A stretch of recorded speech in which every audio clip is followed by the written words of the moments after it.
voalohany andiny voalohany hoe tamin'ny voalohany ny teny ary ny teny tao amin'Andriamanitra ary ny teny dia Andriamanitra. Ary ao amin'ny Mateo 4:25 dia milaza manao hoe ny lanitra sy ny tany ho levona fa ny teniko tsy mba ho levona.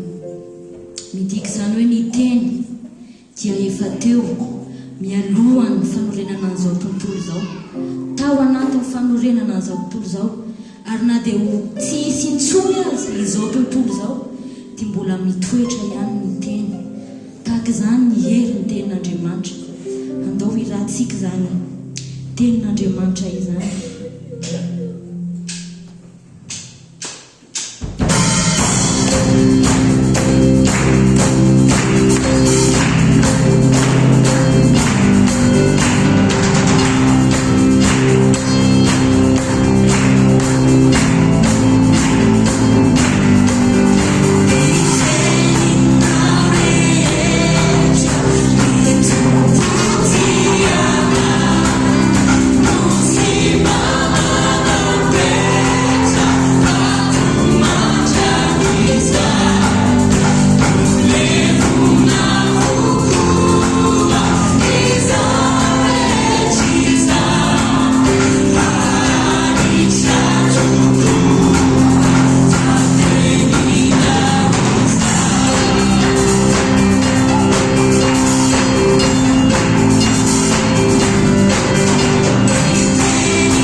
Misaotrany amin'ny fanambaranao ny tenanao ao amin'ny teninao Jesosy.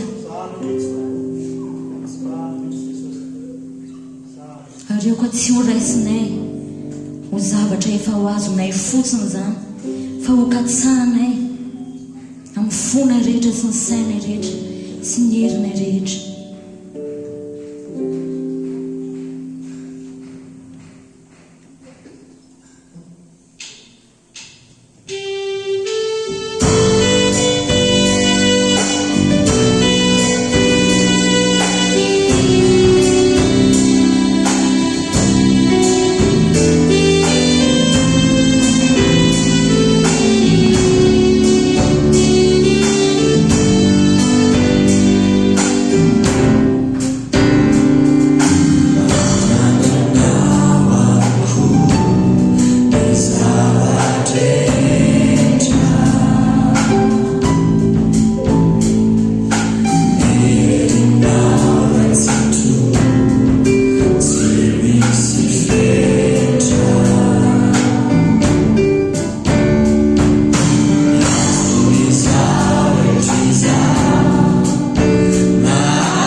tena aritra izy ity satria andeha en profondeur isika amin'ny bokyny io hitantsika io Romanina. Mino fa hoan'izay tena tia io boky manokana tahaka dia tena afilotra ny sakafo. Amen. Sakafo ara-panahy ary indrindrandrindra hitombo amin'ny fahalalana tsara any Kristy isika. Io ilay sous-titre hoe avy amin'ny fanamelohana ho amin'ny fahamarinana. Izay zany no hevi-dehibe iarahantsika mijery ao anatin'ny bokyny Romanina. Dia razo kely vetivetika eny ary. Dia androany isika avy eo amin'ny andininy voalohany ka hatramin'ny andininy fahafito fotsiny ny rahantsika mijery. Dia raha afaka mandeha ny slide manaraka dia miaraka amaky io tenin'Andriamanitra io isika. Dia rehefa avy eo ivavaka foy dia avy eo hiditra avy hatrany amin'ny fitoriana ny tenin'Andriamanitra. Dia iaraka amaky isika. Romanina toko voalohany andininy voalohany ka hatramin'ny fahafito. Iaraka mamaky. Paul, mpanompon'i Jesosy Kristy, voantso apôstôly, voatokana ho amin'ny filazantsara an'Andriamanitra, izay nampilazai ny mpaminany rahateo teo amin'ny soratra masina, ny amin'ny zanany izay nateraka tamin'ny tanànak Davida araka ny nofo, ary naseho araka ny fahamasinana tamin'ny fitsanganany tamin'ny maty dia Jesosy Kristy tompontsika, izay nadraisanay fahasoavana sy ny maha-apôstôly anay ahatonga fanekena ny finoana ho voninahitry ny anarany any amin'ny jentilisa rehetra. Ary anareo koa izay isany reny dia voantso ho an'i Jesosy Kristy, ho an'izay rehetra any Roma, mba lalan'Andriamanitra sady voantso ho masina ho aminareo any ny fahasoavana sy ny fiadanana avy amin'Andriamanitra lahintsika sy Jesosy Kristy tompo. Ray masonao, za miteninao reriany ho fahamarinana. Androany zay dia aoka iondrika sy empo manoloana ny fahamarinanao ny fonay. Mitenena aminay avy amin'ny alalan'ity bokyny Romanina ity hoe avy amin'ny fanamelohana ho amin'ny fanamarinana anay. Dia misaotra fa ianao ilay manamarina anay ao amin'ny Kristy Jesosy. Tsy misy ezaka avy aty aminay, tsy misy fahatsaranay, ary ampafantarina anatin'ity boky ity ary Andriamanitra hoe tena ratsika izahay, tsy misy tsara avy aty aminay, fa ianao tsara indrindra. Omenay voninahitra manana izay ianao Kristy Jesosy. Amen.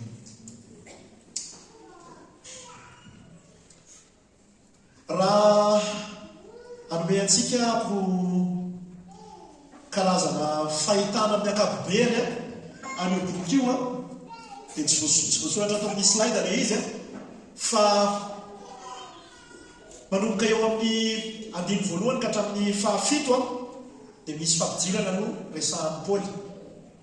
Dia manomboka amin'ny andininy toko voalohany andininy fahavalo ka hatramin'ny toko fahatelo andininy faharoapolo dia miresaka izy ny zavatra misy eto amin'ity zao tontolo izao ity, ny fahaverezana sy ny faharavana misy eto amin'ity zao tontolo izao ity. Dia manomboka amin'ny toko fahatelo andiny faraika amin'ny roapolo ka hatramin'ny toko fahadimy andiny faraika amin'ny folo izy dia manambara antsika ilay famonjena amin'ny fahasoavana irery ihany, amin'ny finoana irery ihany tamin'ny alalan'ny rahan'i Jesosy Kristy. Dia manomboka amin'ny toko fahadimy andiny faharoa ambin'ny folo ka hatramin'ny toko fahavalo andiny fahasivy amin'ny telopolo dia miresaka ihany koa indray izy ny amin'ny fanamasinana avy amin'ny finoana izay entan'ny fanahy masin'Andriamanitra. Dia ao amin'ny misy folo teny kely moa manomboka amin'ny andiny toko fahasivy andiny voalohany ka hatramin'ny toko faraika ambin'ny folo andiny fahaenina amin'ny telopolo dia miresaka izy ny amin'ny momban'ny Jiosy, ny tany amin'ny tantarany ny ankehitriny ny Jiosy tamin'izany ary ny mety ho avin'ny Jiosy manokana amin'izany fotoana izany. Dia manomboka indray amin'ny toko faharoa ambin'ny folo andiny voalohany ka ka hatramin'ny toko fahadimy amin'ny folo andiny fahatelo amin'ny telopolo dia miresaka izy ny fampiarana an'izany fiainana kristianina izany hoe tahaka ny ahoana moa tokony ho fiainana kristianina. Eo zany tsika miresaka zavatra pratika kokoa. Raha ny teo alohan'izay mety plutôt théologique théorique kokoa dia manomboka eo amin'izay plutôt pratika kokoa no zavatra ho hitantsika. Ary tsy haiko hoe amin'ny fotoana ovina no ahatongavantsika any fa dia andeha isika makivaky an'io ary tena hoanitsika hatramin'ny taonany mihitsy io bokin'ny Romanina io. Amena. Dia ao amin'ny toko faha 9 andiny voalohany ka hatramin'ny fahafito ambiny folo moa zany dia fiarabana sy fampitondram-piarabana manokana avy amin'ny Paoly. Zay ozy izy ny olona hoe indrina fa Martin Luther moa zany etrehitra hoe fa maninona ny tokony ho ao, ohatry hoe tsy tokony ho ao zany fa ohatry mampamangy amin'ny ray alina dia ray alina dia ray alina dia ray alina fa misy dikany lehibe ary tena maneho zavatra maneho ny fo ao ambadik'ilay mpiandriondry tsy mpiandriondry lehibe le resahana eto fa taratryilay mpiandriondry lehibe iny fon'ny Paoly zay tena nifandray tamin'ny tino tany Roma izany. Izay raha ohatra ka ataontsika amin'ny ankapobeny ny bokin'ny Romanina raha ohatra ka hoe vakivakitsika saratsarahantsika izany. Resaka kely ako ny slaida manaraka ny bokin'ny Romanina. Raha te hahazo ny votoatiny ny afatry ny Baiboly ianao dia mampirisika anao ako mandritry ny andro mpiainanao rehetrarehetra dia io boky io anisany averiny reno ny famakiana azy. Ianaro io bokin'ny Romanina io ary avelao anovanao io bokin'ny Romanina io. Amen. Nosoratan'ny Paoly hitantsika zany eo amin'ny toko voalohany andininy voalohany dia raha mamaky tsika ny Baiboly diema dia ny fanoratany an'ilay izy ao dia maneho bebe kokoa hoe i Paoly no manoratra mazava ho azy. Ho hitantsika eo amin'ny Romanina toko faha 9 andiny faharoa amby roapolo hoe misy an'ilay rahalahy anankiray i Paoly no midikte azy zavatra ho soratana fa ilay rahalahy anankiray iza moa ny anarany adiniko teo ny anarany donc ho aokelytsika mahasoa dia matsy tenitenanako foana andiny faharoa amby roapolo iza moa ny anaran'ilay rahalahy teo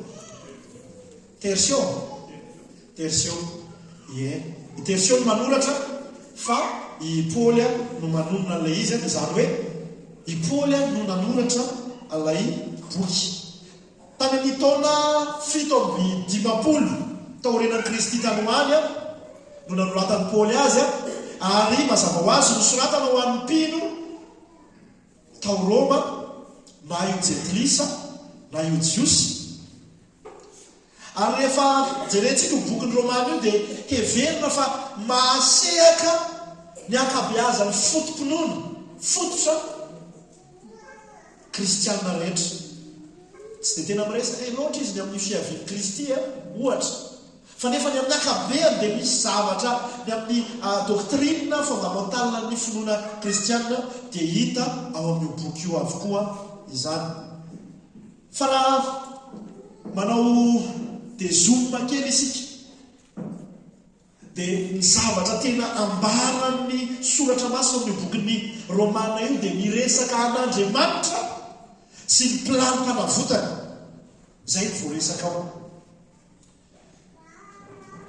Raha mandiniksika ny bokin'ny soratany ny epistily soratan'ny Paoly rehetrarehetra dia matetika soratana ho an'ny fiangonana miadresse problème miresaka olana teo anivon'ny fiangonana zay nisy nitaraina tany aminazy fa ny bokin'ny Romanina io dia zay ny zavatra hita kokoa hoe Andriamanitra no hita bebe kokoa ao sy ny plan-panavotany izany.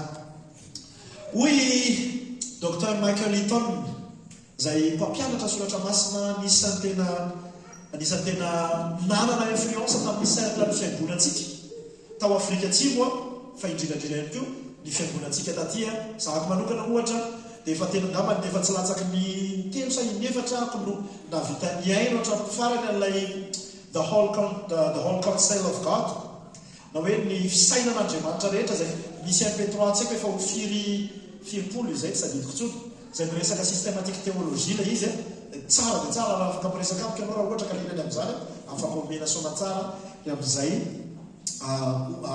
audio-ny fampianarany Michael Eaton zay ozy izy docteur Michael Eaton hoe fanazavana feno dia feno ny fitoriny Paul ny filazantsara ny epistily ho an'ny Romanina. Zany hoe naka fotoana mihitsy i Paul nanoratra an'io epistily ho an'ny Romanina io.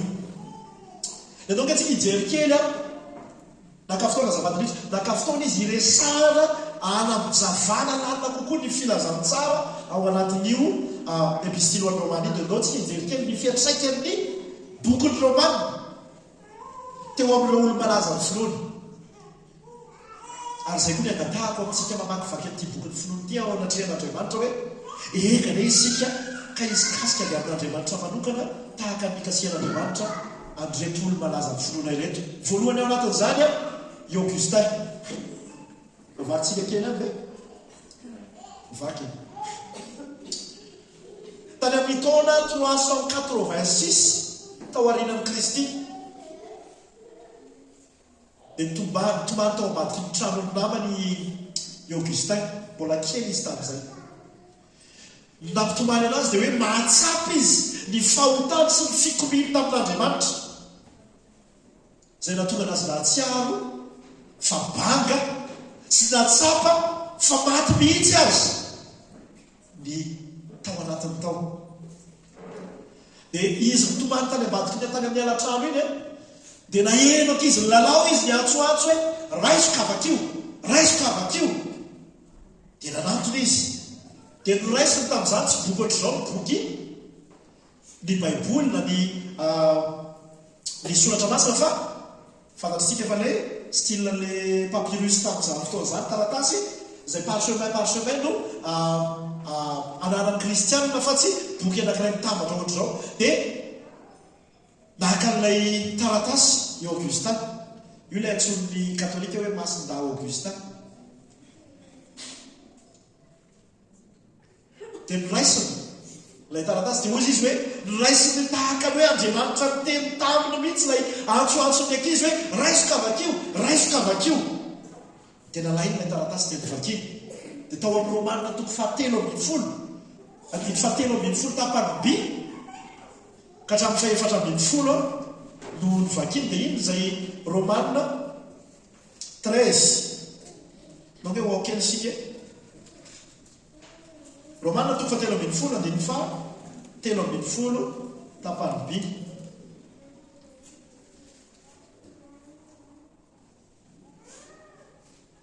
Tsy ho amin'ny filalaovan-dratsy na amin'ny fahamamona, tsy amin'ny fijangajangana na amin'ny fitondran-tena tsy mendrika, tsy amin'ny fifandinana na amin'ny fialonana, fa hita fio Jesosy Kristy tompo, ary aza miay ny amin'ny nofo ahatanteraka ny filany. Eritrereto fa tsisy fanazavana fa io fotsiny no nivakiny. Dia nateraka indray i Augustin. Tsy nitoy namaky ny toyany hafa-tsony ary izy, fa no nierin'Andriamanitra ny asa tao amin'ny tenin'Andriamanitra dia nanolotra ny fiainany ho an'i Jesosy i Augustin. Ndraindray isika hijery lehilahin'Andriamanitra anankiray izay tena anisany nampiasan'Andriamanitra dia tsy iza fa Martin Luther. Tany amin'ny volana Aogositra taona 395 dia nampianatra ny bokin'ny Salamo tao amin'ny seminera i Luther. Zay fantatsika hoe monka na hoe ino moa zany monka ny azahoantsika anazy kokoa le opera mpitokamonina reny na le frera mpitokamonina reny moanina amin'ny teny frantsay, monka moa izy amin'ny teny anglisy. Dia nampianatra tany amin'ny seminera izy. Dia tao amin'ny Salamo faraky amin'ny telopolo andiny voalohany no nampianarana tamin'izany fotoana izany. Dia hoe fonjemo amin'ny fahamarinanao ao. Dia rehefa mieritreritra n'io teny io izy dia tsy nentina nampitsaharana ny tao anatin'ny tao na dia mpampianatra ny soratra masina azy izy. dia nitoy tonga tao anatin'ny sainy ny romanina toko voalohany andiny 7:70 ina no voasoratra ao makamanakelytsika fa amin'izany ho anehoana ny fahamarinana avy amin'Andriamanitra avy amin'ny finoana sy ho amin'ny finoana araka ny voasoratra hoe ny marina amin'ny finoana no velona. Io teny io no ny verimbe natao an-tsainy Lotera rehefa nisy saintsainan'io Salamo 1:30 ka nantany teny izy hoe ahoana ny tena fomba hamonjena dia io teny io no niodikodina tao anatin'ny saina. Dia hoy izy andro aman'alina hoy izy hoe andro aman'alina no ny saintsainako io andiny soratra masina io mandra-pahazoko ny fahamarinana hoe kay ny fahamarinana dia azo avy amin'ny fahasoavana sy famindrapo kay izy Kristy io zany nanamarina antsika tamin'ny finoana ireriany. Dia nanomboka tamin'izay teraka indray i mopera Martin Luther zay lasa tsy mopera tsoko zany izy taty oriny. Dia nanomboka teo ihany koa no nikotrokotrony fanahy masina tao anatiny lay famerenana amin'ny lolony ny finoana na hoe ny réformation. Lehilahy n'Andriamanitra anankiray zay hoerantsika amin'ny farany dia i John Wesley. Izy mba mahafantapatratra kely n'izany John Wesley zany anankiray ihany mila mahafantatra zany tsy miaraka mahafantatra zany fa olo malaza ny finoana zany dia io ny anarany dia mba karokaro kely hoe inona kay ny fiantraika zany John Wesley zany teo amin'ny tontolo kristiana. Tany amin'ny volana Mai taona 1738 efa nanjaka ve Andrenam-pomerina tamin'izany etsika mbola tamin'ny andro n'Andrenam-pomerina sa raha fa i John Wesley efa zavatra hafa mihitsy nitakana. Nanatrika étude biblique tao amin'ny fiangonana i John Wesley zay missionnaire tsy naomby zany hoe efa nanao asa misiona tany zay nanaovany misiona tany izy fa tsy naomby dia kamo izy na nandeha hanatrika an'ilay étude biblique azy fa nandeha tsy sazoka izy. Dia tao anatin'ilay étude biblique tao am-piangonana dia nisy namaky tao anatin'izay étude biblique zay ny commentaire ny Martin Luther momba ny bokyny Romanina. Zany hoe nisy roanjato taona eo elanelany teo ny ainan'ireto olona roa samy hafa reto Martin Luther tany amin'ny 1500 tanoany i John Wesley taty amin'ny 1700 taty. Dia hoy Wesley hoe tamin'izy nanolo-tsotra ny fiovana izay asan'Andriamanitra eo ao am-po noho ny finoanan'i Kristy dia nahatsapa hafanana hafahafa aho tao am-poko. Teo aho no nahatsapa fa nametraka ny fitokisako tamin'i Kristy dia Kristy ireo ihany ho famonjena. Eritrereto mboka ilay anankiray hoanina efa nanao asa sy nampianatra ny soratra masina misaotra betsaka nampianatra ny soratra masina fa tsy mbola nateraka indray ratsy namaky ny bokyny Romanina io dia teo zay voateraka indray satria nahazo ny fahamarinana. Ary ity lehilahy anankiray ity missionnaire zay efa nanao misiona tetsitero fa mbola tsy nahazo ny filazantsara raha tsy efa tena hoe namaky ny momba n'izany hoe Romanina ny commentaire Luther momba ny bokyny Romanina. Ina tiako atovavana aloha anatin'izay betsaka amintsika eritrereto azy reto olona mpampianatra ny soratra masina mpadinika ny soratra masina ary mpitoro ny filazantsara mbola tsy nateraka indray raha tsy efa tena nahazo tsara ny votoatiny zavatra resahan'ny bokyny Romanina.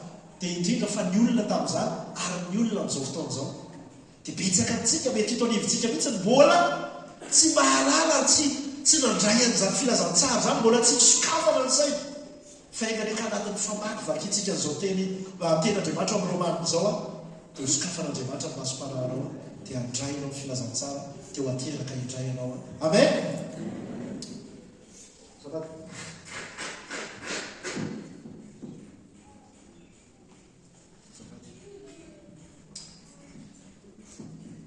Ary anankitenanao fotsiny resahantsika dia afaka namitentsika hoe tsy misy avelan'ny fanahy masina ho afabela izany zay olona mamaky ny bokyny Romanina io ka mangetaeta tatsika efa misy an'izay etaeta zay na tany amin'ny Augustin na tany amin'ny Luther na tany amin'ny John Wesley na dia tsy sazo ka izy mitonga tao amin'ilay ina moa ty izy tao amin'ilay étude publique dia tsy avelany fanamasina mifambena raha tsy milentika any amin'ny fahamarinana ary miodaka tsara amin'ny filazantsara satria ireo lehilahy tsy vehivavin'Andriamanitra eny tsisy vehivavy moa zany voaresaka teo fa betsaka ireo vehivavinaandriamanitra ihany koa izay nokasian'Andriamanitra tamin'ny alalan'ny famakinana io teny io ny boky io niova fo ary niova fiainana mihitsy azy dia izany no tena vavako ho antsika fiangonana androany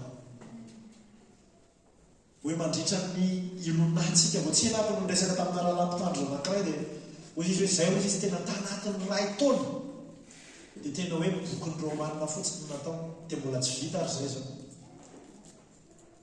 dia za efa niatrehitra ny anao manio boky io foana navesatra tatanatin'ny boky dia hozy izy hoe mba hoary fa andehanao maratao isika fa tena hoe ilentika bebe kokoa ao anatin'ny fahamarinana avy amin'ny boky io dia vavako antsika eto faralazy hoe hokasian'Andriamanitra ny anao amen aoka ianao angetaeta isan-kalahady isan'andro isan'andro hitombo amin'ny fahalalana tsara anio anaran'Andriamanitra amin'ny Kristy avy amin'ny alalan'io boky io resaka kely afarany amin'ny alohan'iresantsika ny teloka anankitelo lehibe ao anatin'io passagesika androany io momba ny Paoly sy Roma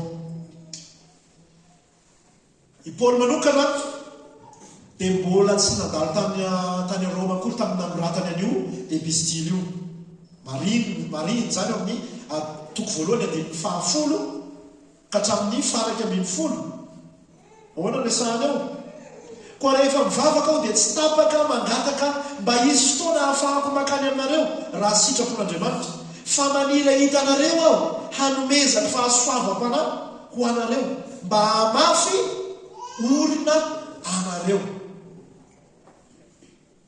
dia mbola mivera ihany koa izay ao ny andimy fahatelo ambin'ny folo hoe tsy tiako tsy ho fantatrareo rahalahy fa matetika ao no nikasaka aty aminareo mba hananako izay vokatra aty aminareo koa toy ny any amin'ny jentilisa sasany saingy azo tsampona ao hatramin'izao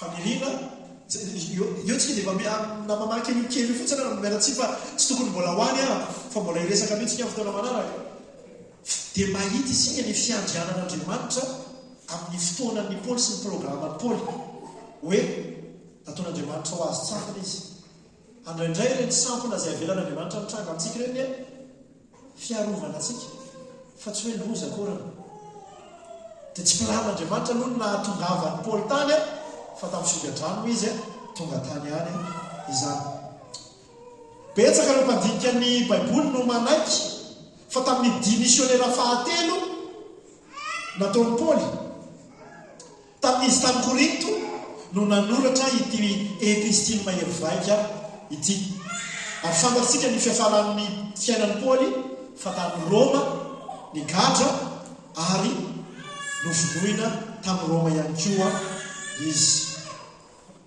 tany amin'ny figazany tany amin'ny Roma ihany koa no nanoratany epistily maromaro ho an'ny fiangonana izany tanareo fa hatramin'ny figadrana azy dia ataon'Andriamanitra ho fitahiny ho an'ny fiangonana zay loza ny fiatrehana gatra fa tena zao tsika manana reto arem-panahy be dehibe zay iarahantsika mamakivaky reto izany no hiditra amin'ny teboka voalohany avy hatrany isika ao amin'ny andininy voalohany i Paoly mpanompon'i Jesosy Kristy voantso apôstôly voatokana amin'ny filazantsara'Andriamanitra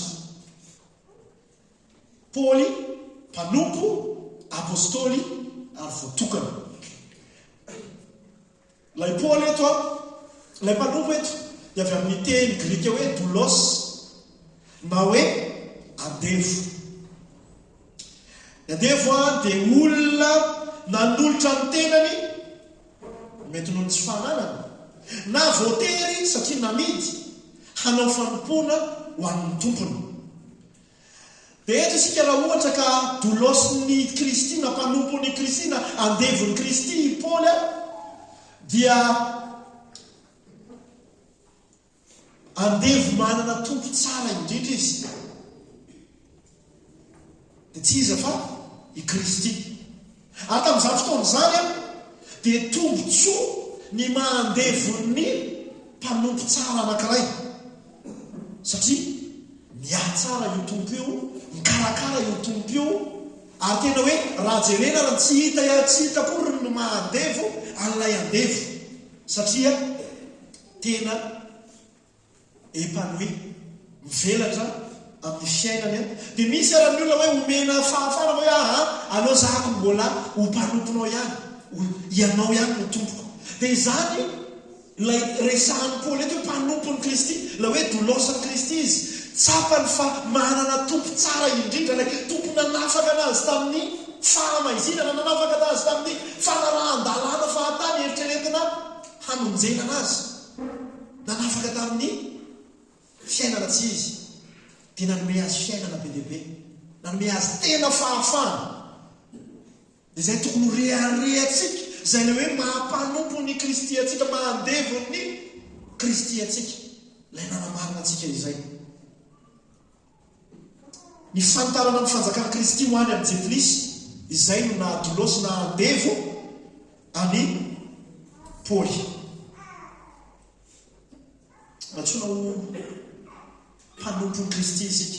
Natsiny fa ampiasantsika mihitsy ilay terma hoe andevo, hoe izay natsoina ho andevo ny fahamarinana isika, ho andevo ny Kristy isika, ary tompo tsara ilay tompontsika ao anatin'izany.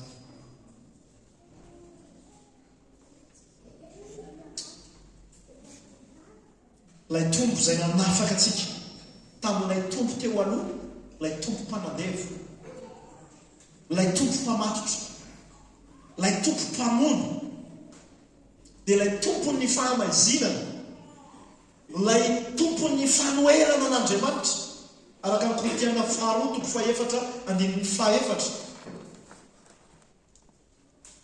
Dia hoy aminao amin'izay le hoe mpanompo izay, matsapa ny tenanao ihany koa takany Paoly venao afaka milaza hoe tojo mpanompo andevo ny Kristy, izay sitraka Andriamanitra no sitraka, ary izay tsy tiany dia tsy tiako, ary tompo tsara nanafaka anahy tamin'ilay tompo ratsy lay Andriamanitra. Hoy izy aminao ihany koa hoe inona no mbola misakana anao tsy hanompo an'io tompo tsara lavitra io, ary tsy hanolo tena hoe zaho ho andevon'ny ilay tompo tsara. Androany afaka no anapa-kevitra ho amin'izany ianao. Ny faharoa dia hoe hoy izy Paoly hoe Paoly mpanompony Kristy voantso ho apôstôly. Teny ilay apôstôly eto dia amin'izao fotoana izao moa zany hitantsika eny amin'ny petadritriny hoe hoavy ny apôstôly raha ihany na dia i apôstôly raha zao sy ny sisa, fa tsy anaram-boninahitra sarosanorana fotsiny. Taka le hitantsika mazatra amin'izao hoe rehefa malazalaza na rehefa mahavory olona betsaka dia lasa miakatra hoe lasa apôstôly, fa avy amin'ny teny hoe apôstôlos. Inona ny dikan'izay? Nomena fanirahana, iraka mitondra baiko avy amin'ilay tompo, zay Paoly. Rehefa miresatsika ny Paoly dia aoka ahita ny tenantsika ihany koa tsika ao anatin'izay, satria Paoly miteny hoe aoka anahaka anazy isika, iraka mitondra baiko avy amin'ilay tompo, dia ilay baiko mazava tsara. Ao amin'ny Matio 5:7-7, koa mandehana ianareo. Dia ity ilay tena baiko ngezabe, ity ilay ivona izy, atao mpianatra ny firenena rehetra, tsy ilay mandeha no tena baiko anatin'ilay izy, fa ilay hoe atao mpianatra no ny firenena rehetra. Dikan'izay any amin'ny fandehananareo tahaka nataon'ny Paoly dia atao mpianatra ny olona, any amin'izay rehetra alehanareo, ary mihetsy mihitsy mandehana, fa any amin'izay zavatra ataonareo ihany koa, na any amin'ny fanaovana batisa, na any amin'ny fiaraha-miambina sy ny rehetrarehetra, dia manaova mpianatra. Ary zany ny zavatra tena ny mahasoan'ny Paoly manokana, nanao mpianatra. Ary tena niraisin'ny Paoly tsara ny antsony hoe ho apôstôly ho an'ny Jepolisy izy. Hitantsika ao ny asan'ny apôstôly toko fahasivy andiny fahadimy ambin'ny folo fa voalaza tao hoe ho apôstôly ny jentilisa izy natokan'Andriamanitra ho amin'izay asa fampona manokan'izay. Romanina toko faraika ambin'ny folo andiny fahatelo ambin'ny folo ihany koa dia milaza amin'ny tenany milaza amin'ny romanina izy hoe zahako ny ilay apôstôly lay nomena fanirana lay iraka mitondra baiko avy amin'ilay tompo ho anareo jentilisa. Dia fantatsika hoe Petera natsoina ho apôstôly ho an'ny Jiosy. Marina fa tsy apôstôly araka ny fahamaritana ny tahaka n'izy 12 na izy 13 izasy ianao, fa mpanompo manana fanirana mazava tahaka azy reo ihany koa isika. Dia ahoana ianao amin'ny fanirana anao? Ahoana ianao amin'ny mahiraka anao? Tena fanontaniana mipetraka amintsika izany androany. Ahoana ny ianao amin'ny mahiraka anao? Mandray ampamatorana n'ilay iraka ve ianao? Sa dia fa raisinao zavatra ohatry hoe fiainana mandeha fotsiny ilay mahiraka anao dia tsy taitra koa ny ianao anao an'ilay izy. Ny teny ampiasanao amin'ny baiboly entina milaza ny hoe tsy mpino dia azo adika hoe tsy mahatoky. Isika manokana raha efa mpino ianao dia tokony olona ina zany mahatoky amin'iny amin'ilay fanirana anao, amin'ny mahiraka anao manokana. Dia ohatrany ahoana ny fahatokiantsika amin'izay mahiraka antsika izay. Ignanisika ka tsy ho hiandry ny fotoana izay organisen'ny fiangonana tsara hoe miorganize tsika ty ambavaka fitoriana filazantsara anatin'ity volana aogosty ity zao dia misy ekipa maromaro vitsivitsy atao anatin'ny fiangonana izay mahay talenta mandihy sy manao mozika sy ny sisa sy ny sisa no andeha hitety an'ity tanàna ity, hiketriketrika tsara aloha izay manao répétition sy ny sisa dia andeha hitety an'ity tanàna ity satria anatin'ny vacances zao dia hizara ny filazantsara anao an'ilay fanirana ijoro ho iraka mahatoky. Aoka ny ianao ho iraka mahatoky ihany koa naiza misy ianao. Amen. Dia teny fahatelo dia hoe ho voatokana ho an'ny filazantsara afrorizo notokanana manokana ho anao asa hitondra ny filazantsara amin'ny Kristy miaraka amin'ny olona teny hoe apôstôly io izany. I Paoly moa matetika la amin'ilay hoe filazantsara amin'ny Kristy dia antsony ihany koa hoe filazantsarany. Dia mahatonga azy miantso an'izay dia mba hanavahana n'ilay misy olona mitory filazantsara hafa izay tsy marina tahaka n'ilay filazantsara torian'ny Paoly. Dia hozy izy hoe ny filazantsarako zany hoe approprieny tanteraka mihitsy ilay filazantsara satria miazo no mitondra ilay fahamarinan'Andriamanitra. Matianina ho amin'izany i Paoly ary rehefa mijerentsika ny any amin'ny boky hafa dia hozy izy hoe mendrika ny ho karakaraina izahay ny amin'izay hoe mahatianana izay ary miresaka ihany koa izy any amin'ny boky hafa hoe jereo raha ianina sy raha ianina fa olona mahatianana amin'ny filazantsara reny ao ka tsisy zavatra tsy ho ampy azy na tsisy zavatra hoe tsy ampy any aminazy fa fenoinareo fiangonana reny fahabanganany amin'ireny olona izay miasa ho an'ny filazantsara feno ireny. Izany no nanokanan'ny Paoly teny ary izany ny matimatesana. Loantsika ho ao amin'ny teboka faharoa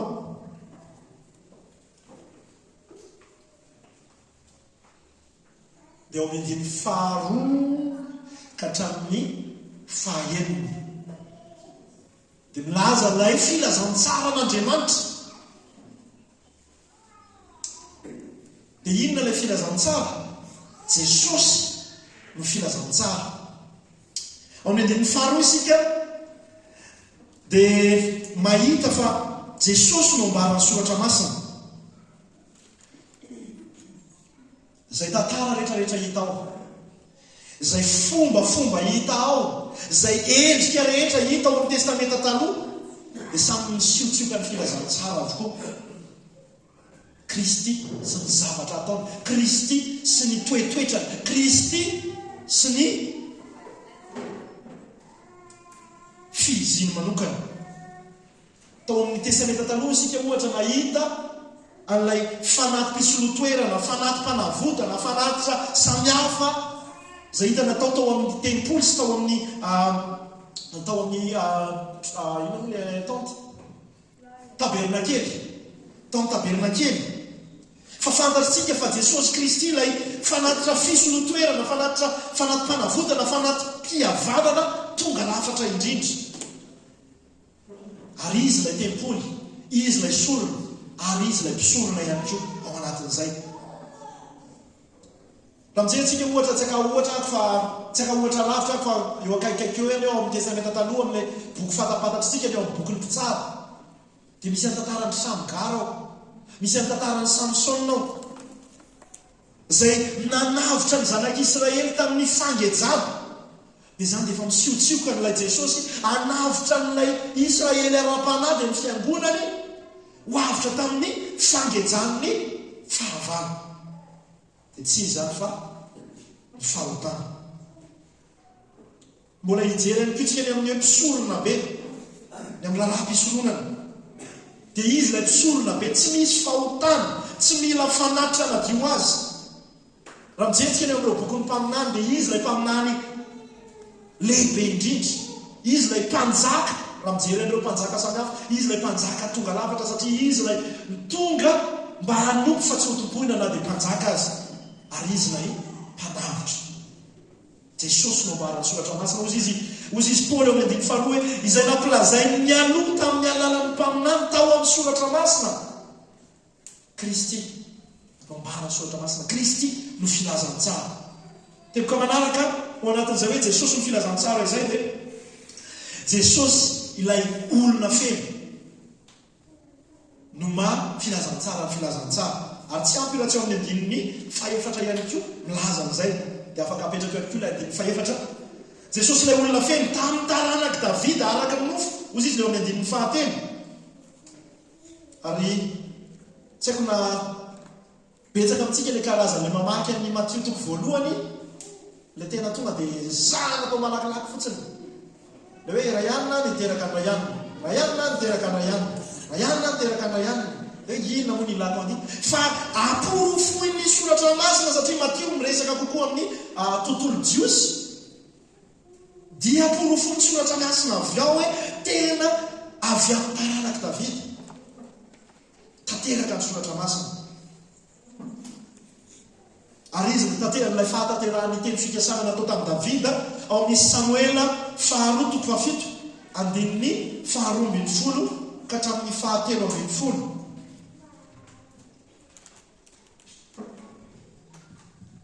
Nonge ho kelitsika. Samuela faharoa toko fahafito, toko fahafito, andininy faharoa ambin'ny folo ka hatramin'ny telo ambin'ny folo. Koa rehefa tapitra ny andronao ka hodimandry any amin'ny razanao ianao dia hatsangako andimby anao zanakao izay ateraka ao ary ampitoeriko ny fanjakany. Io no hanao trano any anarako ary zaho kosa ampitoetra ny seza fiandriana ny fanjakany ho mandrakizay. Ny seza fiandriana Solomona zanak'i Davida tsy mandrakizay. Fa eo ilay hoe progressifa ny fanambarana, tsy kelikely ny fanambarana, dia mety tsy nazava tamin'ny Davida zany zavatra fa tsika teoriana ny mahafantatra hoe i Jesosy anie ilay manana an'ilay seza fiandrianana mandrakizay avy amin'ny Davida.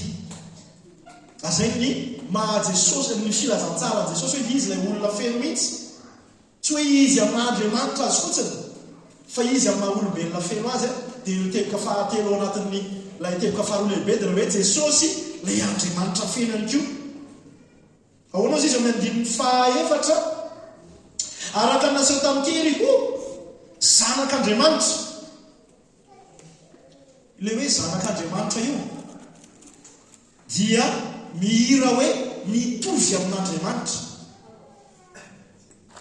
Andriamanitra izy tenany.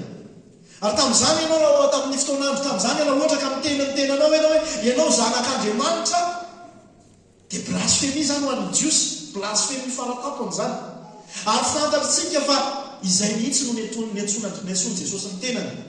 hoe izy dia zanak'Andriamanitra, izy dia Andriamanitra, ary tsy namidositra fitsaoana izy hoe raha misy olona mitsaoka anazy dia tsy dia hoe aza mitsaoka anazy fa zako olombelona fotsiny avy, fa nandray fitsaoan'ny olona izy. Andriamanitra izy, Andriamanitra feno. Ary fantatsika hoe izay fiantsonany tena no Andriamanitra izay no anisan'ny hampangany Jiosy anazy na manohana anazy ho faty. Ny fitsanganany tamin'ny maty araka n'io hitantsika amin'ny toyany io 4 io hoe araka ny fanahy tamin'ny fitsanganany tamin'ny maty dia Jesosy Kristy tompontsika. Ny fitsanganany tamin'ny maty nanamarina fa tena zanak'Andriamanitra marina izy ary Andriamanitra marina izy. Salamo 4:10. Ary nyteny amiko izy tamin'ny tao amin'ny Jaona 7:20 hoe raha vao izy ty tempoly ity fa afaka teloana dia atsangako indray. Dia tsy azony olona moa ny zavatra nyresahana ny tompo, fa rehefa afatesany resahana dia avy eo hitsangana indray ilay tempoly sady mpisolona no solona. Ary io filazantsara ny Jesosy, ilay Jesosy filazantsara io no na apôstôly any Paoly ao amin'ny 5. Filazantsara tokana, filazantsara marina, filazantsara mahery vaika. Mbola hitantsika izany amin'ny teboka manaraka hoe tsy menatra ny filazantsara fa aherin'Andriamanitra ho famonjena. Izay nino zany? Ilay filazantsara mandraka izay. Hoy izy hoe misy olona mieritreritra tadidiko tsara ny fampiresahana ity fantanina anankiray ity zaho kima tanteraka nandeha tany fianaratsoa izay nanao mission tany tamin'izany. Dia hoe inona moa no ananantsika antoka fa tsy hiverina ho lavo indray tahaka ny fahalavony Adamaseva ny olombelona ny amin'ny fiainana anankiizay. Ny antoka ananantsika dia ny filazantsara reny, filazantsara ny Jesosy Kristy. Io no miazona ny zavatra rehetra mandrakizay. Tsy aza manahy fa rehefa tonga ny lanitra vaovao sy ny tany vaovao, rehefa tonga ny amin'ny fanjakan'Andriamanitra ny amin'ny fahataterany dia tsy hisy fahalavona intsony tahaka ny nahalavony Adamaseva. Na dia samy tontolo tonga lafatra azo ireo anankiroa ireo.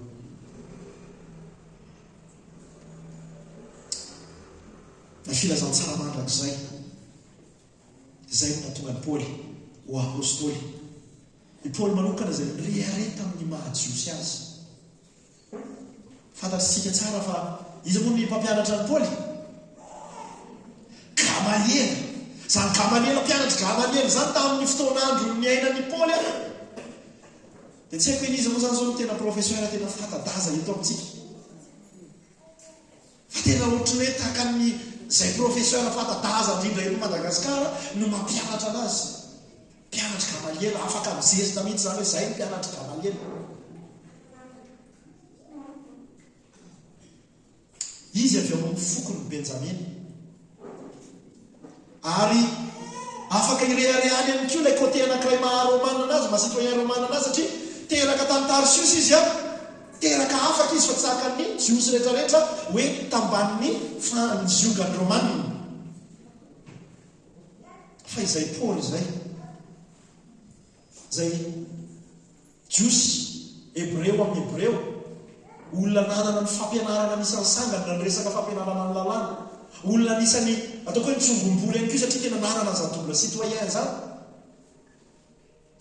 Fananaiky ho mpanompon'ny filazantsara ny Jesosy Kristy. Ary tena noraisiny hoe izay no naha-apôstôly, izay filazantsara izay. Nazava ny sainan'ny Paoly momba ny Jevilisa. Raha tamin'ilay zavatra nisotsoritana tamintsika teo hoe olona anisan'ny sangany izy, mpampianatra anisan'ny sangany, jiosy amin'ny jiosy, hebreo amin'ny hebreo. Dia fantatsika ny dikan'izay rehefa mijery ny Jevilisa izy. Ohatrany ahoana fijery ny Jevilisa? Mbola ambany noho ny biby. Fa izay mihitsy ny ironia an'Andriamanitra tena tsy takatra ny saina hoe lay olona izay nieritrerety ambany mihitsy no andany ianao ianao hosorako ho atao apôstôly ianao any amin'ny Jetilisa. Satria tellement azon'ilay filazantsara hoe kay ilay Jesosy Kristy maty amin'ny hazo fijaliana nanambatra ny rotota izay mpifanandrina sy fahavalo teo aloha ny grika mijery ambany ny jiosy indrindraindrindra amin'ny lafiny ara-panahy dia mijery ambany ny jentilisa fa izay ozy izy andriamanitra hoe tsoko ianao dia apôstôlosy ho an'ny jentilisa ianao noho ny amin'ny filazantsara mampiray ny jiosy sy ny jentilisa asan'ny fahasoavana irery any zany raha fisainan'ny paoly manokana dia tsy hanao an'izany izy raha i paoly ny amin'ny mahebreo amin'ny hebreo jiosy an'jiosy anazy dia tsy hanao an'izany izy fa noho ny filazantsara dia zay koa ny anentanako antsika hoe andao isika tena hoe andray ny fanirana ma mpitondra ny filazantsara antsika apahamatorana ary raindray any amin'ilay olona tsy tiatsika alena ity ina le tsy tiatsika ale matetika nahita expérience kely zay tanatin'ny nanao aledi diabavaka matetika tsy tiany olona ale loatra le mandeha makany amin'le olona misy tambono be matahotra menatra fa nandre zay mihitsy ny tokony ataotsika any amle tsy tiatsika ale mihitsy na hoe hafa firenena na hafa volikoditra na hafa firazana no misy sansira sansisa ny filazantsara nampiray zay no nahatonga ny paoly ho apôstôly any jentilisa ary farany amin'io teboka anankiray hoe antso ny fanaisana ny filazantsara natson'andriamanitra raha ireo olona taonao amin'ireo any dia antson'andriamanitra no natonga an'izy ireo namana ny filazantsara atonga an'izy ireo vonjena tsy misy mitady an'andriamanitra isika mbola ho hitatsika zany amakivaky amin'ny ty bokyny romany ty isika fa ahita hoe tsy mitady an'andriamanitra zany tsika raha tena izy na mitady fa any amin'ny toerakafa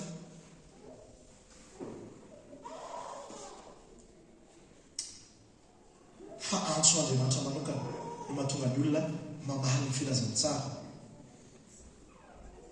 mety fomba hiantson'andriamanitra ny olona anankiray ao anatin'ny ady izy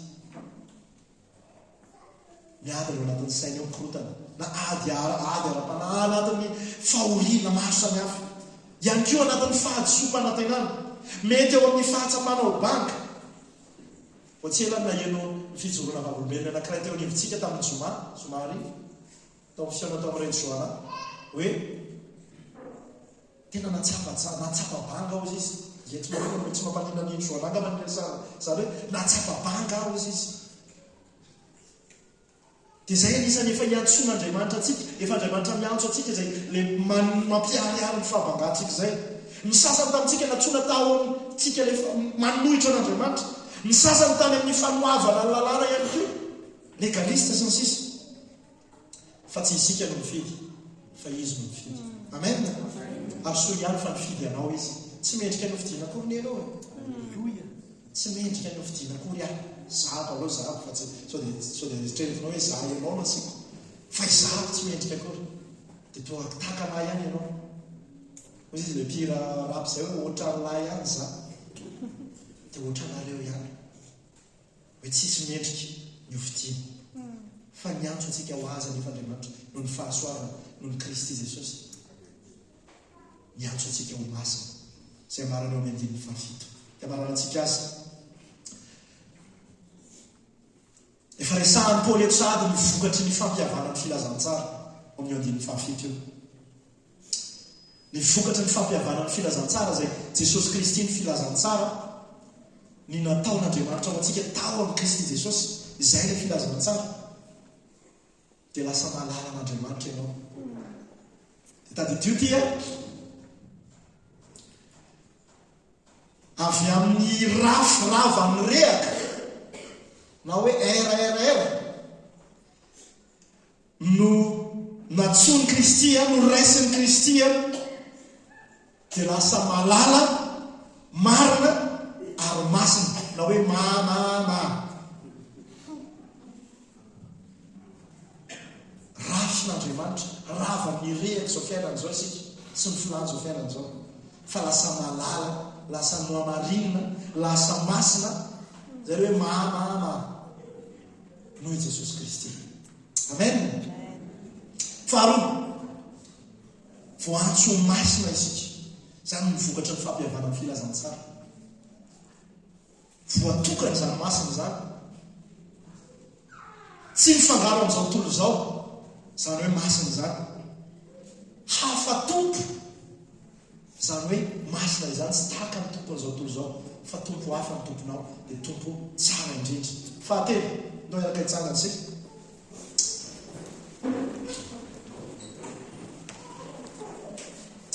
mandray ny fahasoavana sy fiadanana avy amin'Andriamanitra zany ilay vokatra ilay fampihavana amin'ny filazantsara tatsika fa efa sisiky Paoly sahady ilay ide hoe nanambatra ny filazantsara ny fahasoavana sy ny fiadanana dia fanambaran'ny Paoly ny fiaraban'ny Grika fahasoavana ny fanambarany i Paoly ny fiaraban'ny Grika sy ny fiaraban'ny Jiosy fiaraban'ny Grika ilay hoe fahasoavana fiaraban'ny Jiosy la hoe fiadanana dia hoe izay mihitsy atambatry ny filazantsara na Jiosy na Anjepolisy ary omeny an'izay fahasoavana sy fiadanana izay manambara fampiraisana avy amin'ny filazantsara zany na ireo tsy tia alana an'Andriamanitra tahaka ny Grika na ireo netehitra tamin'ny firazarana manokana amin'jerana azy dia ny filazantsara no mampiray ary farany vokatry ny fampihavana ny filazantsara dia manana an'Andriamanitra ho ray izay mino manana ny Kristy ho zoky izay mino izay rehetra nandray azy ozy izy Jaona dia nomeny hery ho tonga zanak'Andriamanitra dia izay mino ny anarana raintsika Andriamanitra raha fahavalo isika taloha rafin'Andriamanitra isika taloha dia lasa raintsika Andriamanitra lasa zanaka isika noho ny filazantsara dia hoe aminao androany amaranako azy izany fitahiana rehetra zany dia vedy tianao azonina ho anao rehetra misy olona ny matsapa voatoso voatanana mila n'ilay hoe Andriamanitra mandray azy ho malalana ho marina ho masina misy olona miaina amin'ny fahalitona tokony ho antsoina ho amin'ny fahamasinana misy olona ny tokony handray ny fahasoavana sy ny fiadanana misy olona tsy manandray tsy manajoky fa mila n'ilay zoky tanteraka ilay ray tonga lafatra ho ray sy ho zokina dia tsy izany fa Kristy Jesosy sy Andriamanitra ray natsika aka fotoana isaintsainana an'izany rehetrarehetra zany ozy izy afarany teo hoe zany fitahiana rehetra zany ve dia avela atsika ho tanana ao atsika rery fa tsy ho zaratsika miafy